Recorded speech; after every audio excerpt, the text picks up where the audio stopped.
Nothing pisses me off more than when smug social rejects gain access to the internet because nothing good ever comes of it. Today I'm gonna talk about why I hate Letterboxd. Let's start off lightly. One thing that makes me mad is the sentiment that every war movie is pro-war, which is fucking stupid.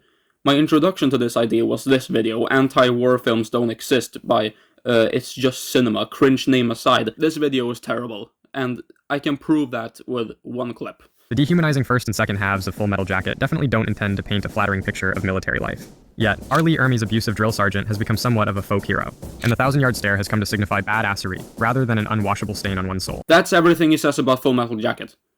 He just said, it has a drill sergeant who screams a lot, and it features the 1,000-yard stare.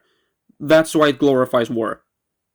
What the fuck does this even mean? And you'd be surprised at how many actually go along with this shit. Because if you ask me, Saving Private Ryan is not a pro-war propaganda movie because it features, God forbid, characters building relationships with each other.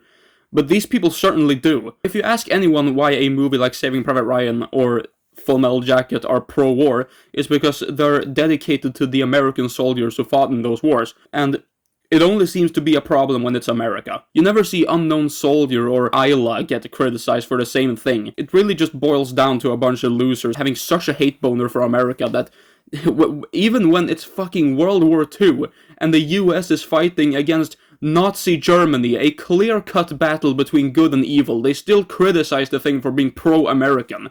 I mean, would you choose Nazi Germany over the US? Is that what you're saying? When it comes to Vietnam, the soldiers didn't have any right to be there in the first place. I can recognize that. But they were still sent to Vietnam without any say in it. I think we should be sympathetic to the men who died fighting for something that only impacted history negatively in hindsight. So that's all I wanted to say about the every war movie is a pro-war movie thing, because I like it. It pisses me off. Now, let's move on to the things that, like, genuinely piss me off about this site. Ever seen The Green Mile? Great movie, right? Well, there is this review for The Green Mile saying that the character of John Coffey is, racist, for 1, being retarded, 2, being black and retarded, and 3, helping white people by healing their illnesses. 700 likes. Where do these people come from? They always have to make things that aren't racist out to be racist because they're so fucking race politics brained. You can't win with these guys either. To them, black people can't do anything. If you have a black Jesus in your movie, it's racist. If the black guy is poor, it's racist. If the black guy's a villain, it's racist. If a black guy is friends with a white person, it's racist. If you're black, you have to act in one specific way, or else it's not okay. It took me an additional 5 minutes to find this review from the same person about A Quiet Place. Now, I don't like this movie either, but never in my life could I come to the conclusion that this movie is Donald Trump coded, which in today's day and age can mean literally anything a liberal disagrees with. So, in conclusion, this person's existence is completely unnecessary. Not even Captain Blood, one of my favorite movies ever, is safe from this.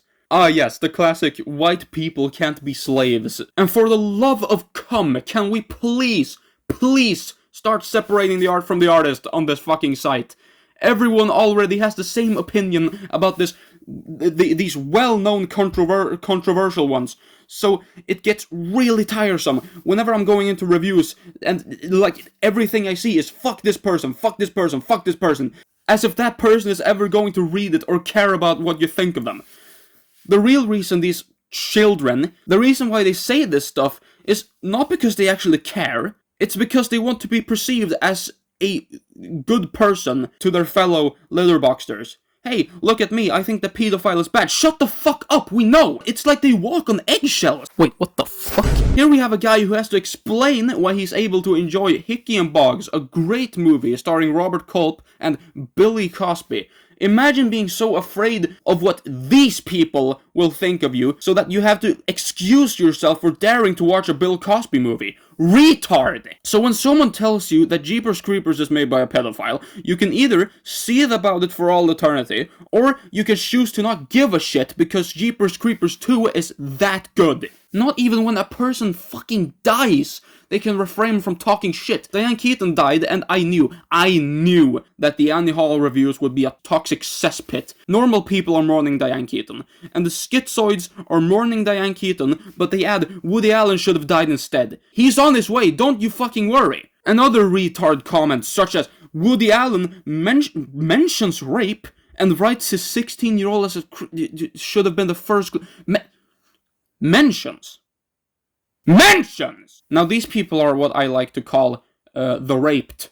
Not because they've actually been raped, but they pretend to have been for sympathy on the internet. And their job is to get as offended at movies as they possibly can. And how do they treat their rape trauma? Well, of their fake rape trauma. Of course, they watch rape revenge movies and write essays that no one will read about why they are offensive. Rape revenge is a divisive genre, absolutely, but when you sit down to watch The Last House on the Left, preferably the remake because it fucking rules,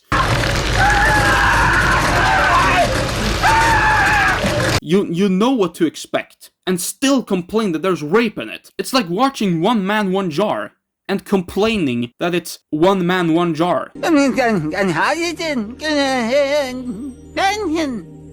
Ever seen this guy pop up in your YouTube recommended? This is Karsten Runquist, and he perfectly sums up another group of users that I strongly dislike, to put it lightly. The know-it-all, pretentious, self-proclaimed film critic, the guys who watched, I don't know, the fucking Turin horse or something in 35mm ones, and brags about it online, and analyzes every frame for a hidden meaning. The scene where he violently jerks off the horse is emblematic of the sexual relationships between horse and man post-colonial America. They force themselves to like the most nothing burger foreign movies, the ones where they sit and talk about the meaning of life for 2 hours and 20 minutes straight, and the old guy always dies in the end. They look at memories of underdevelopment and think that it's the deepest shit ever. And it's about a guy who bitches and moans for 90 minutes straight and eventually has sex with a 16-year-old. Did you know that Still Walking is deep because it features only 2 moving shots? Thank you, Karsten. I love Still Walking, but you just made me not want to enjoy it anymore. Did you guys know that Kurosawa's The Hidden Fortress inspired Star Wars? Yeah, and one of them is a good movie, and it's not The Hidden Fortress. And like, please, stop rating movies 10 out of 10s because of the symbolism and shit. Give the movies high scores because you actually enjoy them. For example, Evil Dead sits on a 9 out of 10 for me because it's a movie I will never get tired of watching. I can always have fun while watching it. I couldn't give less of a shit about the cheesiness or low production value, bad acting, whatever. It's part of the vibe. And along with the short runtime and the gorgeous cinematography, it makes for a rewatchable, gory, sleazy masterpiece. But no, the piece of shit snoozefest Sinners has a majority score of 5 out of 5 stars. Ain't no way people actually enjoyed this slob of a movie. I don't know where else to put this, because this segment is going to be so brief, but not everything has to be gay. It's always when you go to a movie where 2 guys are friends, and all the reviews you see are gay, gay, gay, gay, gay. Like, there are many great LGBT movies that you can watch. Like, what's wrong with those? Like, have these people ever had friends the same gender as them that they haven't fucked? And while I'm on the subject of gay people, I love them. But also, the amount of gatekeeping going on this site. Blue is the warmest color and Chasing Amy are both made by straight men, right? And just because some people didn't like these movies, apparently it's all about the directors being straight. You're making up every excuse possible for why White Christmas is secretly gay, but when someone goes out and makes a movie that is actually gay, it's wrong. Make this make sense. The reviews for Blue is the Warmest Color is such a cesspool because half of the negative reviews are just complaining about the 2 women in the film having sex, and therefore half a star. They're zero bombing this movie because I don't fucking know. And when your brain is completely disintegrated, you bring up the behind-the-scenes controversy as justification for hating the movie, when the movie itself, in no world, is that bad. I think the case is simple. They saw that the movie is made by a straight guy, and through their weird, twisted principles, they decide that they can't like it. When they turn each other's asses out in Brokeback Mountain, I'm not thinking Ang Lee is fetishizing gay men. I'm thinking, these men are having sex. And I go about the rest of my day unbothered. Anyways, this is the end of the video. Thanks for watching. Bye.